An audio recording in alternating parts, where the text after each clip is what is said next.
x2 xm xm plus 1 up to xn such that this set is linearly independent. So, S n minus, sorry I have done mistake, n minus m. So, set S minus m is linearly independent, it contains exactly n vectors, and dimension of a vector space V being n, this becomes a basis. So, we are given a linearly independent set x1 x2 xn, and we are able to extend, that means we are able to add the vectors xm plus 1 xm2 plus up to xn, so that that enlarged set becomes a basis. Now, we have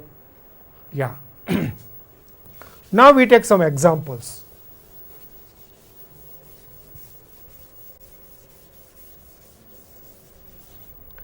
Show that the set B equal to 2, 3 and 5, 1 is a basis of this vector space R 2. We know the dimension of vector space R 2 is 2, and so any two linearly independent vectors becomes a basis. So, only thing what we have to prove is that these two vectors are linearly independent. If possible, suppose they are linearly dependent, then we can find out alpha and beta both non-zero, so that this is equal to 0, 0. That means 2 alpha plus 5 beta equal to 0, 3 alpha plus beta is equal to 0. And if we solve this equation, what we get is alpha is equal to beta equal to 0. So, a contradiction to the fact, and that is why this two vectors becomes linearly independent, and so it becomes a basis.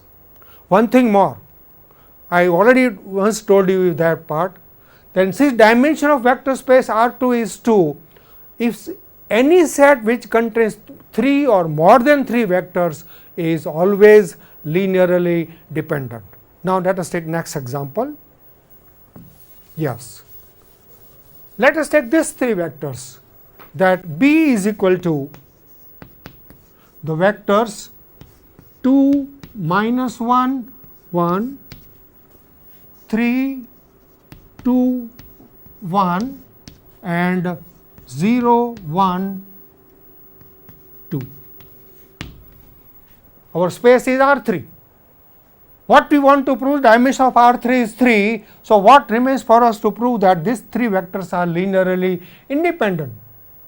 If possible, suppose they are linearly dependent, then we have a alpha, beta, gamma, not all zeros. So, that alpha 2 minus 1 1 plus beta 3 2 1 plus gamma 0 1 2 is equal to 0 0 and 0. And we get from this 2 alpha plus 3 beta minus alpha plus 2 beta plus gamma, and alpha plus beta plus 2 gamma, this is equal to 0 0 0, and that implies 2 alpha plus 3 beta equal to 0 minus alpha plus 2 beta plus gamma equal to 0, and alpha plus beta plus 2 gamma is also equal to 0. I leave it to you to show that this system of equation has no solution in alpha, beta, gamma, and that implies that these 3 vectors are linearly independent, and so it becomes a basis. Again, the space R 3 has dimension 3. So, any set which contains more than 3 vectors is always linearly dependent. We have not to check that part. Now, let us take this basis Rn, and let us take the basis E1, E2 up to En. Because of this useful in linear algebra and geometry, it is called a standard basis. Standard basis of Rn. And if we want geometrical representation, then we have Ox, Oy, here it is 1 0. So, this our vector is E1. Here it is 0 1, and so this vector is our E2. If we want in R3, then we extend here and we have now z axis Oz, and now if this is equal to, we have to now put here is 1 0 0, here we have to put 0 1 0, and here 0 0 1, and then this is vector E3. So, these are the geometric representation of our standard basis Rn. Now, what is the importance of basis? Before we go to next example, let us see what is the importance of the basis. If f is a function from a to b, then we have to define f at every element of a.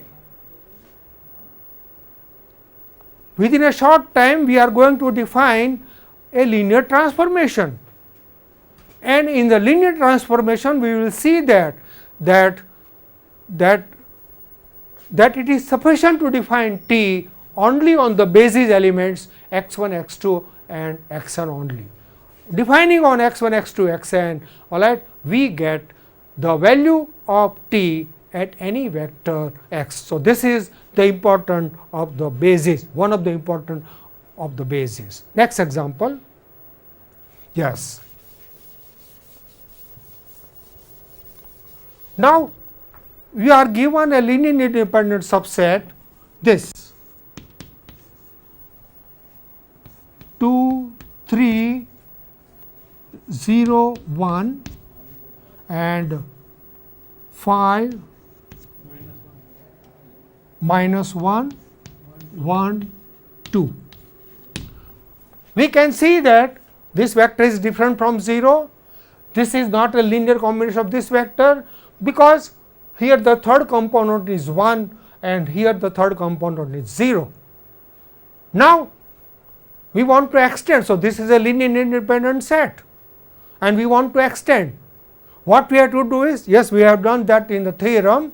So, we take the subspace spanned by S, that is equal to alpha 2 3 0 1 plus beta phi minus 1 1 2, and that is equal to 2 alpha plus phi beta,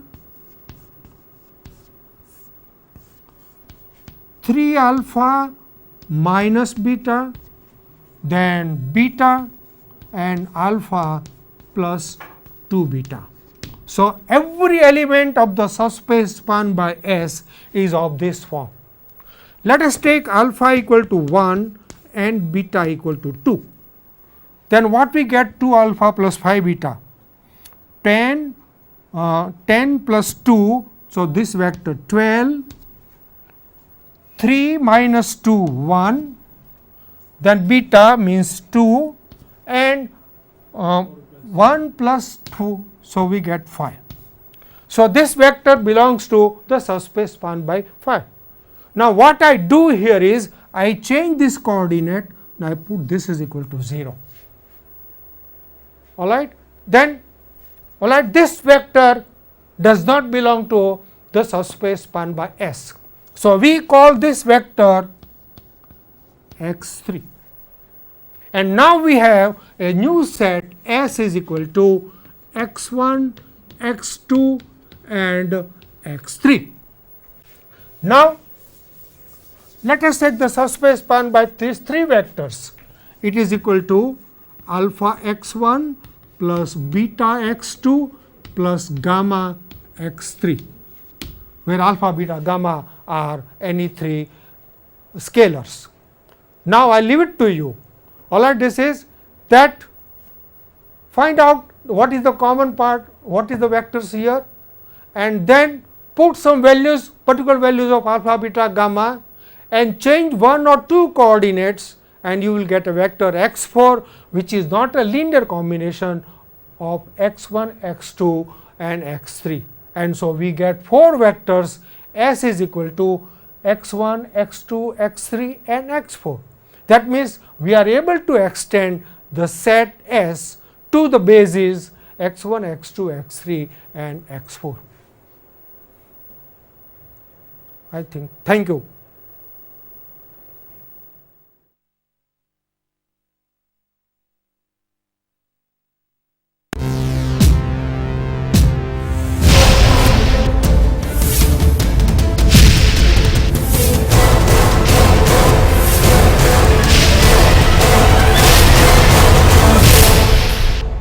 Sandhan,